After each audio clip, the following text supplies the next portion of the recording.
Maraming deboto ng Black Nazarene dahil sa mga sumusunod na dahilan. Isa, relihiyosong kahalagahan. Para sa mga Katoliko, ang Black Nazarene ay isang simbolo ng pananampalataya at pag-asa. Marami ang naniniwala na ang pagsamba at pagbibigay honors dito ay nagdadala ng mga biyaya at himala. Dalawa, pagsisisi at panalangin. Ang debosyon sa Black Nazarene ay kadalasang nauugnay sa mga panalangin para sa pagpapatawad at paghingi ng tulong sa mga pagsubok sa buhay.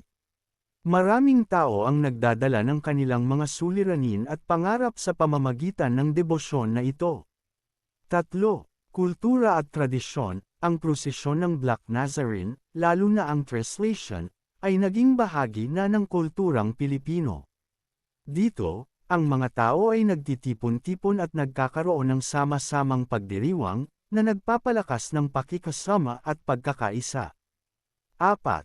Mga himala at karanasan. Marami sa mga deboto ang may mga kwento ng mga himalang nangyari sa kanilang buhay na iniuugnay nila sa kanilang debosyon sa Black Nazarene, na nag-uudyok sa iba na sumunod. 5. Pagsunod sa tradisyon. Ang mga tao ay lumalaki na may ideya ng debosyong ito, mula sa kanilang mga magulang at mga ninuno, kaya't nagiging bahagi ito ng kanilang mga buhay. Dahil dito, ang debosyon sa Black Nazarene ay patuloy na lumalaki at umaakit ng maraming tao, hindi lamang sa Pilipinas kundi maging sa ibang bahagi ng mundo.